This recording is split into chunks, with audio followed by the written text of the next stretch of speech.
Hey everyone, it's Emily, the Fang girl. If you're interested in travel, tech, and Asia, feel free to subscribe so that you can follow along for all my content. So I have a really funny story, which is I was out the other day with my Singaporean friend, and the waiter comes over and then he's like, do you want hot or cold water? And also, like, for me, I'm like, Singapore's so hot, I always drink cold water back at home, and naturally we just get cold water as like the first preference of choice. And he gives me cold water, and then my friend just looks at me and just like judges me so hard, and she's like, cold water is not good for your body, you should drink hot water. And then she's like, I'll have a hot water. So it's something that my parents have told me as well, and you know, honestly, I do believe it. I feel like ever since I started drinking more hot water, I feel a lot more awake when I drink hot water in the morning, stopped getting cramps when I get my PMS. There's so many things I think hot water has helped me. So this kind of ties into the theme of this video, which is ways Singapore has really changed me. So yes, I think a lot of people, when they come to Singapore, they're like, it's so effing hot, why do I need to drink hot water? Well, hot water, my friends, is very good for you. It just like helps regulate your temperature, it helps you digest better. If you're eating really like oily and greasy foods, drinking hot water just kind of like melts all of it and helps you just feel a lot more cleaner inside. At least that's what I've been told and how I feel. So it's funny because I do drink a lot of cold water back at home. It's just kind of like, it just tastes better, right? Like the taste of cold just tastes better. A cold beer, a cold agua fresca, a cold bottle of water. Ever since I came to Singapore, I started drinking a lot of hot water. And now it's kind of like in my mind, I'm like, you know, drinking hot water is good for me. It's changed me. Number two is that I walk a lot more now. I have just been walking all over Singapore. I'm just, you know, in my sandals and kind of just walking from street to street. But I do make a mental note to walk home from work at least 2 to 3 or 4 times a week, because when I get out of work, it's a lot more cooler. There's wind. I kind of get to like take in the hustle and bustle of downtown. So work is near Clarke Quay, and then where I live is around Lavender. So it normally takes me like 20 minutes or so, depending how fast I'm walking. And it just makes me feel so much better because you've been cooped up in the office all day long. And for me, walking is like some sort of like therapy in that sense. And it just feels really nice to be out and doing a little bit of exercise. And I've also kind of found that my legs have been getting a little bit more toned.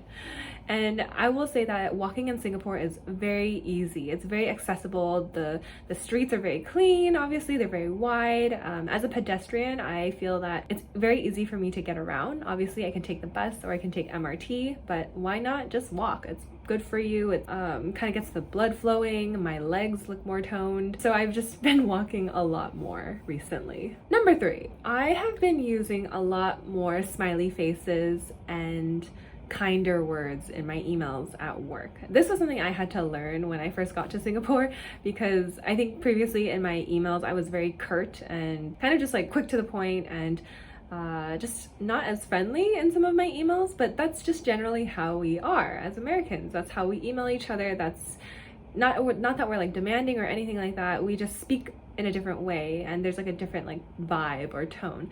And I think when I did that in Singapore, people thought that I was coming off really strongly or not as nice. But now I'm very nice. I add my smiley faces. I add my best regards.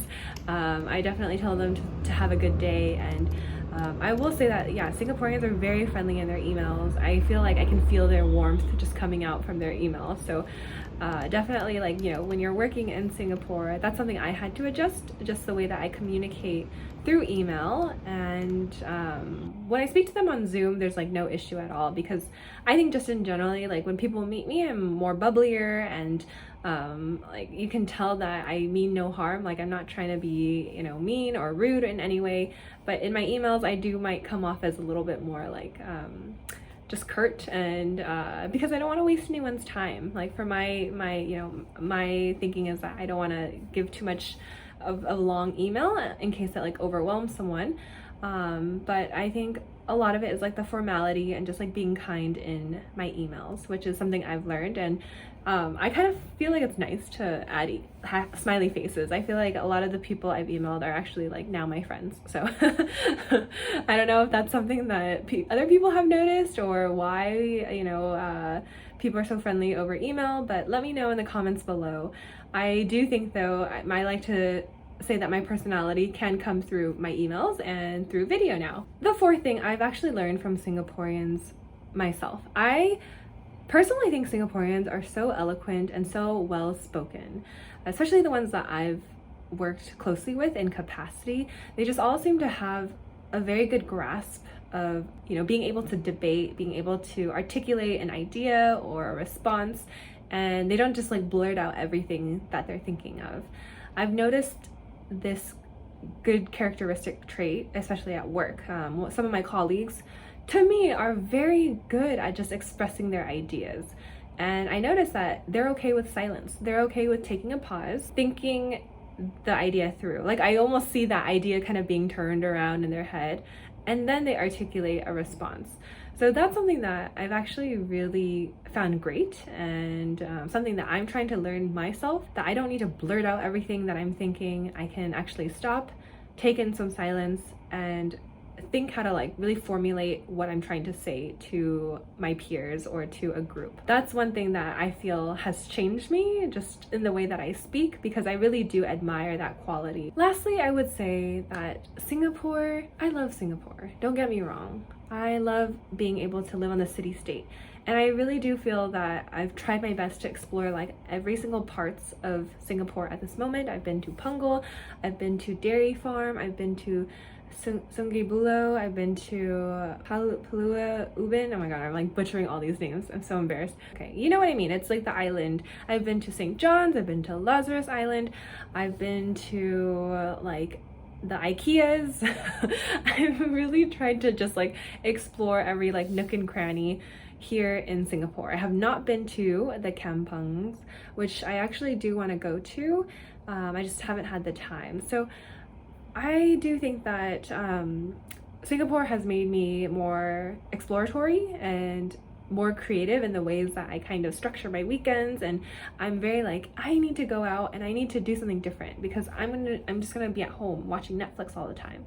So I do think that you know, being here in Singapore during COVID has made me think more about what interesting things I can do or what hobbies I can pick up. Like the other day, me and my friends, we did pottery and ceramics. My friend has been hosting more like dinner nights because a lot of us want to meet new friends. So we bring 1 or 2 new people to the dinner like table and to the dinner night, and we meet new people, and it's great. And we get to meet people from like all walks of life. And we also watched Minari, the movie, which everyone needs to watch it. It's so good.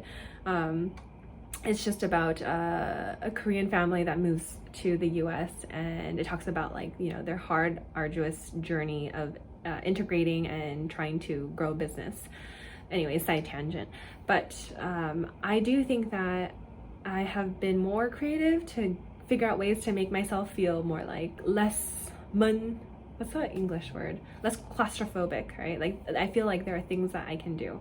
My friends and I tried to plan a staycation that fell through because it's hard to coordinate, I guess, with everyone's schedule. The other idea was to take that cruise to Nowhere, which is a cruise that kind of goes around in the harbor area or like on the water, and then it returns back to Singapore's dock.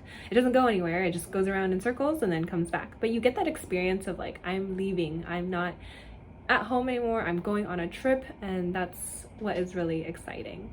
So yeah, I do think that 2020 has just changed me so much more.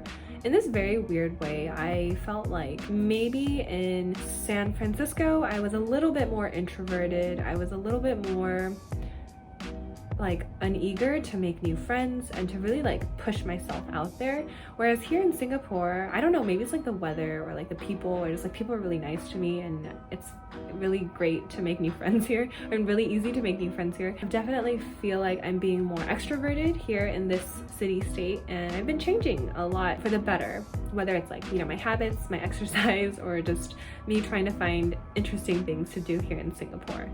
So if you're an expat or you're someone who has lived in Singapore for a long time, do tell me how Singapore has changed you and if anything relates to you. Especially like the hot water thing, I think it's really funny because my mom has been trying to get me to drink more hot water like throughout my entire childhood, and obviously like I'm just very stubborn and I just don't like drinking hot water. And then I come to Singapore, which is like very humid and like one of the hottest places I've ever lived, and now I'm drinking more hot water. Funny how things kind of work out, right? But anyways, I hope you enjoyed this video, and if there are any places you would recommend me to explore or just to check out, please let me know in the comments below. Other than that, if you like this video, please give it a thumbs up and make sure you subscribe. Other than that, have a great day and see you guys soon. Bye.